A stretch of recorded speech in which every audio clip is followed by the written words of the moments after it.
देखो शिखरे आपणଙ୍କୁ स्वागत। आज मु आपणଙ୍କ ପାଇଁ ନେଇ ଆସିଛି देश विदेशर 30ଟି गुरुत्वपूर्ण खबर। आपणଙ୍କୁ अनुरोध भिडियोटी को संपूर्ण देखिबे। नंबर 1 आउ दिनक ପାଇଁ बढ़िला सकाळुआ स्कूल। आउ दिनक ପାଇଁ बढ़िला सकाळुआ स्कूल। आज सकाळ 6:30 रु दिन 10:30 पर्यंत स्कूल खोलिबो। खरा गुड़गुड़ी को देखि आउ दिनक ପାଇଁ सकाळुआ स्कूल अवधि को वृद्धि करिसंती सरकार। आसंता 22 तारिख ठारू समस्त स्कूल स्वाभाविक भावे चलिबो। नंबर 2 आगकू बढ़ुची मौसुमी वायु तथापि आगामी 2 दिन निस्तार नहीं। अग्रसर होईची दक्षिण पश्चिम मौसुमी वायु। पूर्वरु केवल मालकानगिरी जिला को मौसुमी छुईथिबा बेले एबे कोरापुट नवरंगपुर रायगढ़ और गजपति जिलार किछि अंचल को प्रवेश करिछि। आसंता 3 दिन भितर राज्यर और किछि अंचल को मौसुमी वायु अग्रसर हेबा नै सूचना दैछि पाणीपाग विभाग। भुवनेश्वर स्थित आंचलिक पाणीपाग केन्द्रर निर्देशक मनोरमा महांती कहिसंती राज्यर विभिन्न स्थान में आसंता 5 दिन जाए वर्षार प्रभाव रहिबो। बिजुली घड़घड़ी सहित वर्षा हेबो। पवन भी हेबो। पवनर वेग घंटा प्रति 30 रु 40 किलोमीटर रहिबो। आगामी 24 घंटा भितर किछि स्थान में बिजुली घड़घड़ी सहित वर्षा हेबार संभावना रहिछि। 21 तारिख ठारू वर्षा बढ़िबार संभावना रहिछि।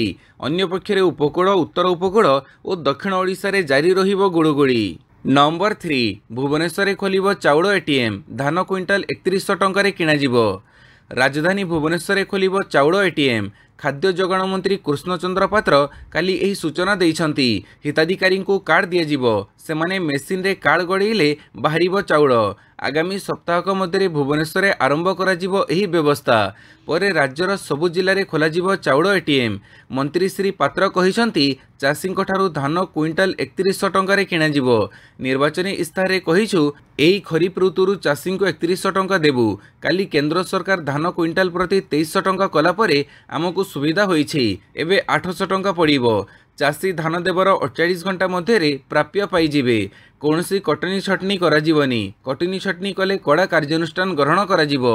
नंबर 4 परीक्षा विवाद उच्चस्तरीय कमिटी गठन हेबो कहिले शिक्षा मंत्री। नीट परीक्षा रे अनियमितता और यूजीसी नेट परीक्षा बातिल को नहीं विवाद तेजुथिबा बेले एथिरे ताड़ी पकेइबाकू चेष्टा करिसंती केंद्र शिक्षा मंत्री धर्मेंद्र प्रधान। घटना परे से उच्चस्तरीय कमिटी गठन हेबो बोली कहिसंती। एथिसह शिक्षार्थी स्वार्थ सबुबेले सरकार प्राथमिकता बोली श्री प्रधान सूचित करिसंती। 30 लाख रु अधिक पिला एही दुईटी जाक परीक्षा दैछंती।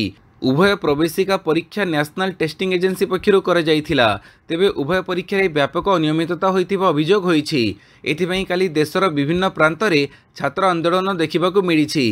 दिल्ली स्थित श्री प्रधानक बासभवन आगरे मध्य विक्षोभ देखिबाकू मिलिथिला। नंबर 5 भर्तृहरि महताब लोकसभार कामचला बाचस्पति नियुक्त। भर्तृहरि महताब लोकसभार कामचला बाचस्पति नियुक्त होइछंती। तांकू कामचला बाचस्पति भावे नियुक्ति देइछंती राष्ट्रपति द्रौपदी मुर्मू। लोकसभा को लगातार 7 थर निर्वाचित होइछंती भर्तृहरि। से 6 थर बीजेडी टिकेट रे लोकसभा को निर्वाचित होइथिबा बेले एथर बीजेपी टिकेट रे निर्वाचित होइछंती। निर्वाचन पूर्वरु से बीजेडी छाड़ी बीजेपी रे मिसिथिले। संविधान रो अनुच्छेद 95(1) द्वारा प्रदत्त क्षमतार उपयोग करी राष्ट्रपति द्रौपदी मुर्मू वरिष्ठ सांसद भर्तृहरि महताबंकु लोकसभार कामचला बाचस्पति भावे नियुक्ति देइछंती। लोकसभा बाचस्पति निर्वाचन पर्यंत से बाचस्पति दायित्व तुलेइबे। नंबर 6 यूजीसी नेट परीक्षा रे अनियमितता एफआईआर रुजु कला सीबीआई। यूजीसी नेट परीक्षा केंद्र सरकार रद्द करिबा परे यार तदंत पई मामला सीबीआई को हस्तांतर कर जाइथिला। गुरुवार सीबीआई एही मामला रे एफआईआर रुजु करिछि। परीक्षा रे स्वच्छता अवलंबन कर जाई नाही बोली कही केंद्र शिक्षा मंत्रालय बुधवार नेट परीक्षा रद्द करि दैथिला। या पूर्वरु नीट मेडिकल प्रवेशिका परीक्षा रे मध्य हेरफेर कर जाइथिबा अभियोग आसीछि। गुरुवार यूजीसी नेट परीक्षा नहीं केंद्र शिक्षा मंत्री धर्मेंद्र प्रधान सांबादिक सम्मेलन करथिले। डार्क नेट रे प्रश्नपत्र लीक होईछि बोली से सूचना देइथिले। मंत्री कहिथिले डार्क नेट रे थिबा यूजीसी नेट प्रश्नपत्र यूजीसी नेट रो मूल प्रश्नपत्र सहित मेल हेबा स्पष्ट हेबा परे आमे परीक्षा बातिल करिबाकू स्थिर कलु। नंबर 7 मुख्यमंत्री केजरीवाल को मिलिला जामीन। आज जेल रु बाहरिबे। दिल्ली मुख्यमंत्री अरविंद केजरीवाल को मिली बड़ आश्वस्ति। काली तांकु दिल्लीर गोटे कोर्ट मनी लॉन्ड्रिंग मामला रे जामिन प्रदान करिसंती। काली तांकु दिल्लीर राउज एवेन्यू कोर्ट जामिन प्रदान करिसंती। विचारपति एन बिंदु आज केजरीवाल जामिन आवेदन शुणाणी करी राय संरक्षित रखिथिले। एहा परे तांकु जामिन मिली। 1 लाख टंकार बॉन्ड दाखल करिबा परे केजरीवाल शुक्रवार जेलरू मुकुड़िबे। जामिन विरोध में ईडी जोरदार जुक्ति उपस्थापन करिथिला। जामिन निर्देश उपरे 48 घंटार रोक लगेबाकु मध्य तदंतकारी संस्था कहिथिला, हेले कोर्ट एहाको अग्राह्य करि दैछंती। नंबर 8 इंटरनेशनल योगा डे 2024 जोग कले रोगरू मिले मुक्ति। शरीर एवं मन मस्तिष्क पई जोगर अनेक लाभ रही। यह द्वारा शरीर सुस्थ रहिबा सह अनेक रोग ठारू मध्य दूरेई रखे। प्रतिवर्ष जून 21 को अंतर्राष्ट्रीय जोग दिवस भाव पालन करा जाए। जोग करिबा द्वारा मन प्रसन्न रही थाए। तेबे जोग करिबा द्वारा मोटापण सह जड़ित अनेक समस्या दूर होई थाए। नियमित रूपे जोग करिबा द्वारा ओजन कम होई थाए। डायबिटीज कौनसी चिकित्सा नहीं, किंतु रक्त शर्करा स्तर को नियंत्रण करिबा द्वारा रोग को कंट्रोल करा जाई परिबो। किछि आसन रही जो ब्लड सुगर को कंट्रोल करा जाई परिबो। जोग द्वारा हाइपरटेंशन को दूर करा जाई परिबो। जोग एवं ध्यान रु ए समस्या मुक्ति मिल परिबो। नंबर 9 विश्वर सर्वोच्च रेल ब्रिज उपरे ट्रेन रो ट्रायल रन। विश्वर सर्वोच्च रेल ब्रिज उपरे ट्रेन रो ट्रायल रन। जम्मू कश्मीर में नवनिर्मित चेनाब रेलवे ब्रिज उपरे काली परीक्षामूलक भाव में ट्रेन चलाचल करिछि। इंजिन और बगिस रेलवे पक्षर निर्मित ब्रिज दे गड़ी ट्रेन खूब शीघ्र नियमित भाव ट्रेन चलाचल करिबो। पूर्व परीक्षामूलक भाव चेनाब ब्रिज उपरे भारतीय रेलवे पक्षर इन्स्पेक्शन कार छड़ा जाइथिला। नंबर 10 निर्वाचन आयोग बड़ निष्पत्ति। हरियाणा रे 2 आसनर ईवीएम हेब जांच। हरियाणार 2 लोकसभा आसन में ईवीएम त्रुटि अभियोग को भारतीय निर्वाचन आयोग गुरुतर सह ग्रहण करिसंती। अभियोग पर ईसीआई हरियाणार कर्नल और फरीदाबाद लोकसभा आसनर ईवीएम जांच करने को निष्पत्ति नैछंती। एही 2 आसन में बीजेपी प्रार्थी विजयी होइछंती। उल्लेखयोग्य जे कांग्रेस प्रार्थी निर्वाचन काल में एही 2 लोकसभा आसन में ईवीएम गड़बड़ थिबा अभियोग करथिले।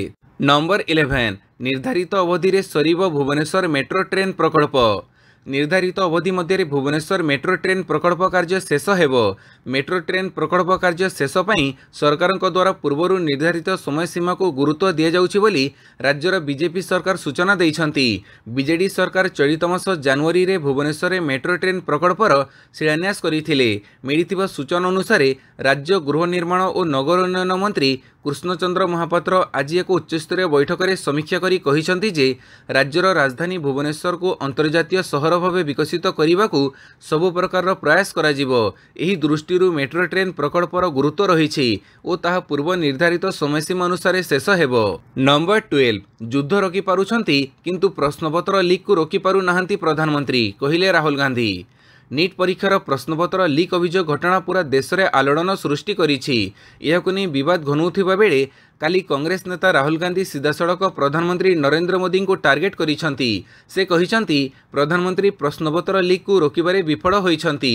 से लीक रोकिबाकु मध्य चाहुनाहांती। प्रधानमंत्री मोदी यूक्रेन रूस युद्ध को रोकी देइथिले किंतु पेपर लीक को रोकी पारु नथिबा राहुल कटाक्ष करी कहिसंती। नीट प्रसंग में काली राहुल गांधी सांबादिक सम्मेलन करी कहिसंती बीजेपी नियंत्रण में विश्वविद्यालय गुड़िक रहिथिबा जाए देश में पेपर लीक जारी रहिबो। पेपर लीक गोटे देशद्रोही काम। नंबर 13 राति 12टारू आज दिन 11टा पर्यंत श्रीमंदिर रे दर्शन बंद। शनिवार अनुष्ठित हेब श्रीजीव पवित्र स्नान पूर्णिमा। तेबे ता पूर्व अनुष्ठित हेब सेनापटा लगी नीति सहित अन्यान्य नीतिकांति। सेतिपई बड़ सिंगार भोग शेष हेबा परे आपाततः राति 12टारू आज सकाळ 11टा पर्यंत श्रीमंदिर रे सर्वसाधारण दर्शन बंद रहिबा बोली श्रीमंदिर प्रशासन पक्षरु सूचना दिया जाइछि। नंबर 14 ड्रेन रे भासी नाबालक मृत्यु। ड्रेनेज डिविजन सहकारी जंत्री निलंबित। राजधानी ड्रेन रे भासी जाई नाबालक मृत्यु घटना रे राज्य सरकार कार्यानुष्ठान ग्रहण करिसंती। एही घटना रे काली भुवनेश्वर महानगर निगम रो ड्रेनेज डिविजन रे कार्यरत सहकारी जंत्री संतोष कुमार दास को निलंबन कर जाइछि। गत 18 तारिख रे 3 नंबर यूनिट अंचल रे जणे 9 वर्षर बालक खोला ड्रेन रे भासी जाई मृत्युवरण करथिले। ड्रेन रे भासुथिबा गोटे बेलून आनिबाकु जाई नाबालक जनक एभली दुर्घटनार शिकार होइथिले। नंबर 15 नीतीश कुमार को कोर्ट झटका पर एमिति कहिले तेजस्वी यादव। पछवर्गों ପାଇଁ ବିହାର ସରକାରଙ୍କ ସଂରକ୍ଷଣ ବ୍ୟବସ୍ଥା ବୃଦ୍ଧି ନିଷ୍ପତ୍ତିକୁ କାଲି ପାଟନା ହାଇକୋର୍ଟ ରଦ୍ଦ କରିଦେଇଛନ୍ତି। ମୁଖ୍ୟମନ୍ତ୍ରୀ ନୀତିଶ କୁମାରଙ୍କୁ କୋର୍ଟରୁ ଜୋରଦାର ଝଟକା ଲାଗିଛି। ଝଟକା ପରେ ମଧ୍ୟ ନୀତିଶ କୁମାର ନୀରବତା ଅବଲମ୍ବନ କରୁଥିବାରୁ ଆର୍ଜେଡି ନେତା ତେଜସ୍ୱୀ ଯାଦବ ଏହା ଉପରେ ପ୍ରଶ୍ନ ଉଠାଇଛନ୍ତି। ତେଜସ୍ୱୀ ଯାଦବ ଗଣମାଧ୍ୟମ ଜରିଆରେ ନୀତିଶ କୁମାରଙ୍କୁ ପ୍ରଧାନମନ୍ତ୍ରୀ ନରେନ୍ଦ୍ର ମୋଦିଙ୍କ ସହାୟତା ନେବାକୁ ପରାମର୍ଶ ଦେଇଛନ୍ତି।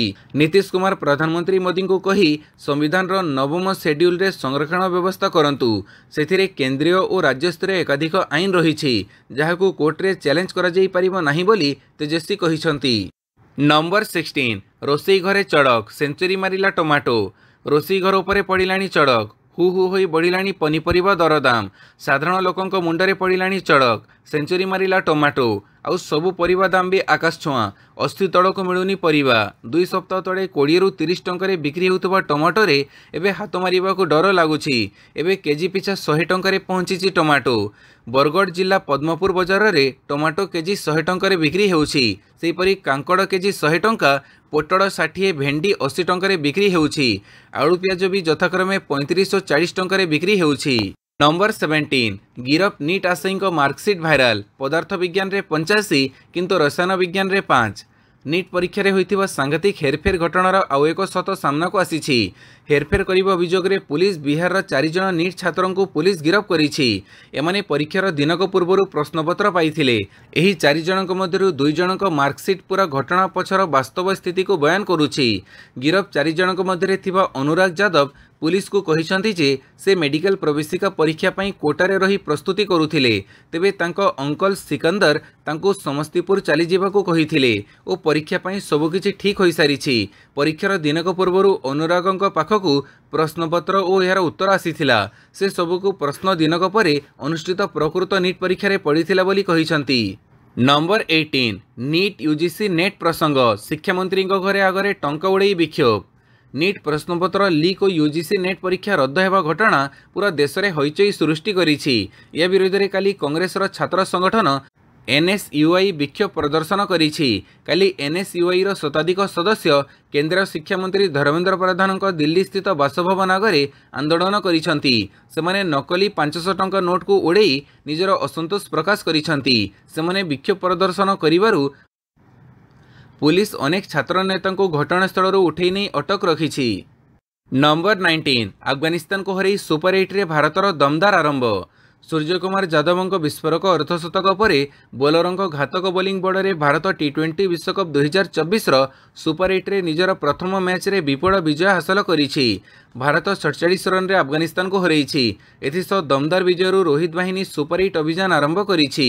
ଭାରତ ଦ୍ୱାରା ଧାର୍ଯ୍ୟ 182 ରନ୍ର ବିଜୟ ଲକ୍ଷ୍ୟକୁ ପିଛା କରିଥିବା ଆଫଗାନିସ୍ତାନ 134 ରନ୍ କରିପାରିଛି। ନମ୍ବର 20 ବାରବାଟୀରେ ଖେଳାଯିବ ଭାରତ ଇଂଲଣ୍ଡ ଦିନିକିଆ ମ୍ୟାଚ୍। ଓଡ଼ିଶାର କ୍ରିକେଟ ପ୍ରେମୀଙ୍କ ପାଇଁ ଖୁସି ଖବର। କଟକର ବାରବାଟୀ ଷ୍ଟାଡିୟମକୁ ଫେରିବାକୁ ଯାଉଛି ଅନ୍ତର୍ଜାତୀୟ ମ୍ୟାଚ୍। ବାରବାଟୀ ଷ୍ଟାଡିୟମରେ ଦିନିକିଆ ମ୍ୟାଚ୍ ଖେଳିବେ ଭାରତ ଇଂଲଣ୍ଡ। ଆସନ୍ତା ବର୍ଷ ଫେବୃଆରୀ 9 ତାରିଖରେ ଏହି ମ୍ୟାଚ୍ ଅନୁଷ୍ଠିତ ହେବ। ଇଂଲଣ୍ଡ ବିପକ୍ଷ 3 ଟିକିଆ ଦିନିକିଆ ସିରିଜର ଦ୍ୱିତୀୟ ମ୍ୟାଚ୍ ବାରବାଟୀରେ ଆୟୋଜନ କରିବାକୁ ବିସିସିଆଇ ନିଷ୍ପତ୍ତି ନେଇଛି। ଦୀର୍ଘ 5 ବର୍ଷ ପରେ ବାରବାଟୀକୁ ଦିନିକିଆ କ୍ରିକେଟ ଫେରିବାକୁ ଯାଉଛି। ବିସିସିଆଇ ଆଜି 2024-25 ଘରୋଇ ସିଜନର ମ୍ୟାଚ୍ ତାରିଖ ଓ ଭେନ୍ୟୁଗୁଡ଼ିକର ନାଁ ଘୋଷଣା କରିଛି। ଏହି ଘରୋଇ ସିଜନରେ ଭାରତ ଗସ୍ତରେ ବାଂଲାଦେଶ, ନ୍ୟୁଜିଲାଣ୍ଡ ଓ ଇଂଲଣ୍ଡ ଆସିବେ। ଭିଡ଼ିଓଟିକୁ ସମ୍ପୂର୍ଣ୍ଣ ଦେଖିଥିବାରୁ ବହୁତ ବହୁତ ଧନ୍ୟବାଦ।